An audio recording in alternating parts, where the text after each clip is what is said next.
신참의 명함 돌리기, 회자. 면신 전까지 신뢰는 매일 밤 선배들 집을 돌며 명함을 돌리는 회자도 해야만 했는데, 선배들 집을 빠짐없이 돌리다 보면 밤 늦게까지 회자가 계속되기 마련이다. 이들은 밤중에 부서진 관에 낡고 찢어진 옷을 입고 돌아다니기 일쑤였는데, 꼬락서니가 귀신 몰골 같다 하여 당시 이들을 신귀라 부르기도 했다. 조선시대에는 야간 통금이 있었지만 술락꾼들도 이런 신귀들만은 잡지 않았다 한다. 그런데 이런 회자에도 비용이 쏠쏠이 들어갔다. 심지어는 선배들 집 종까지 수고비를 요구해서 말썽일곤 했는데, 영조 때는 이런 일이 있었다. 어떤 사람이 수군 통제사에 제수되어 재상 조연명의 집에 인사차 찾아갔는데, 조연명의 노비가 대뜸 자기에게도 수고비를 요구하는 것이다. 그래서 수고비로 2냥을 줬는데, 노비가 대뜸 바닥에 던지며 이렇게 말하는 것이다. 안 와, 겨우 이걸 어디다 쓰라고? 혹시 가지고 돌아가셔서 대부인마님 옷감값으로나 쓰십시오. 이랬다 한다. 그리고 그렇게 된통 당했던 사람은 나중에 포도대장이 되는데, 이 일로 앙심을 품고 벼르고 있다가 그때 그 당시 노비를 찾아서 잡아 죽이려 했다고 한다. 한편 이때 직구준 선배들은 회자를 하러 온 신뢰에게 통나무를 들어보라고도 하고, 광에 가두어 저녁 늦게야 풀어주는가 하면, 또 숙직자 명부에는 늘 신뢰들의 이름만 적어넣어 숙직 근무를 계속 서게 하여 보름 가까이 잠을 제대로 못 자게 하곤 했다. 상황이 이렇다 보니 신뢰가 되면 한 달 가까이 집에도 돌아가지 못하는 경우도 있었다 한다. 아무튼 이러한 허참례와 회자는 짧게는 10일, 길게는 50일이 걸렸는데, 그 사이 신뢰들은 수시로 잔치를 벌여야 했다. 만약 불만을 품고 공손하게 굴지 않으면 면신 날짜만 늦춰질 뿐이다.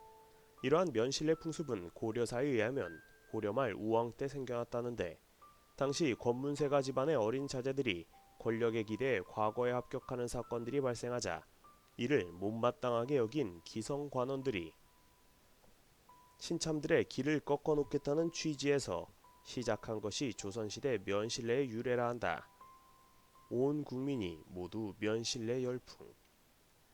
그런데 윗물이 탁하면 아랫물도 곧 탁해지니, 이러한 면실례의 악습은 문무 양반 관료는 물론 서리, 별감 등 중인 사이에서까지 유행했고, 심지어 노비에게까지 번진다. 당시 중인들의 면실례 사례는 이러했다. 19세기 함경도 후주의 문서에 의하면 선배 아전들은 새로 아전이 들어오면 면실례 명목으로 돈 20냥씩을 걷어갔다. 20냥이면 당시 일반 양민들의 2달치 소득이었다. 그런데 만약 이를 내지 않으면 아무런 직무를 맡기지 않았다 한다. 결국 돈을 내지 않고는 못 배기게 만든 것이다. 여기에 군대도 빠질 수 없었다. 조선시대 군인들은 보통 2, 3년마다 한두 달씩 군역에 의무를 졌는데, 물론 시대마다 다르다. 당번 차례가 되어 군에 들어갈 때마다 군졸들 간에 얼굴을 익히고 지휘관께 신고식을 해야 한다는 명목으로 군졸들 돈을 뜯어내는 일이 있었다. 이때 요즘의 소대장 격에 해당하는 기총들이 주도적으로 군졸들에게 돈을 징수하였는데, 이들의 이런 징수는 상관들의 묵인하에 행해졌으니 이때 착복한 재물의 일부는 당연히 상관들에게도 돌아갔다. 영조 때 김여성이라는 기총이 신입 군졸들에게 돈을 뜯은 사건으로 조사가 행해졌는데, 무려 1인당 12냥씩을 거뒀다 한다. 양민들 한 달 소득이 넘었다. 그런데 기총은 보통 수하에 30여 명의 군졸을 거느렸으니 계산해보면 총 360냥의 돈을 기총 혼자서 먹었다는 것이다. 360냥이면 당시 기와집 한 채를 살 수 있을 정도의 돈이라 한다. 그렇다면 생각해보자. 당시 군역을 지러온 백성들은 대부분 군포를 지급하지 못해 어쩔 수 없이 몸으로 때우려고 온 가난한 자들이었다. 그런데 그런 백성들에게 무일푼으로 자원봉사라는 것도 억울한 일인데 돈까지 바쳐가면서 군역을 지라했으니 이 얼마나 원통할 일이었겠는가. 면실내 금지를 위한 노력. 면실내는 수많은 신참 관원들을 고달프게 했다. 이 때문에 아예 관직에 들어가는 것 자체를 포기하는 사람까지 나왔고 집까지 팔아 가산을 탕진한 자도 있었으며 부자 장사치 집에 어쩔 수 없이 대릴 사위로 들어가는 사람까지 있었다. 거기에다 면실내로 인해 크고 작은 말썽도 끊임없이 일어났으니 중종 때는 의정부 관원들이 신뢰를 닥달하여 소를 잡아 삼다가 화재가 발생한 경우가 있었고 대궐한 관청에서 관원들이 신뢰에게 술을 얻어먹고는 그를 거꾸로 매달아 놓고 발바닥을 때리다가 한밤중에 비명소리가 왕의 귀에까지 들려 처벌을 받은 일도 있었다.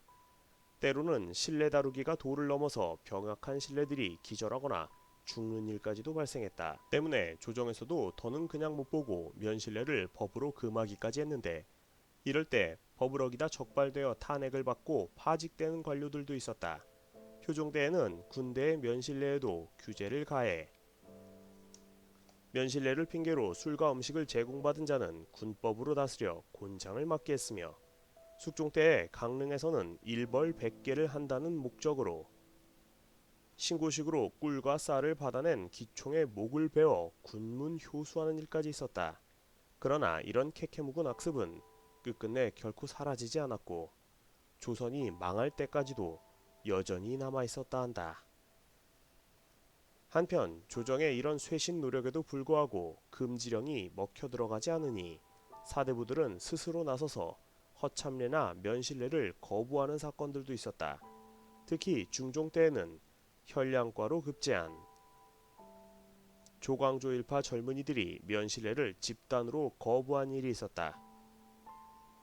썩은 훈국파 기성관료들의 조롱을 우리는 받아들일 수 없다. 이런 이유에서였다.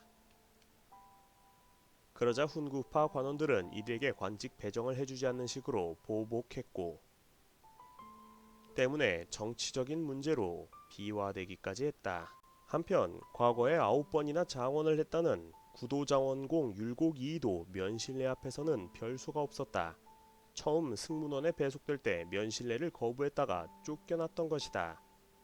그러자 퇴계 이황은 이렇게 말한다. 아니, 고작 그것도 못 참고 그러면서 은근히 율곡의 행동을 폄훼하기도 했다. 그런 이인은 벼르고 벼르다 훗날 홍문관 교리가 되어서 왕에게 직수하여 면실례를 못하게 하였고 병판 자리에 오르자 병조에서만은 신뢰를 괴롭히는 풍습을 사라지게 했지만 딱 그가 재임했던 그때뿐이었다 한다.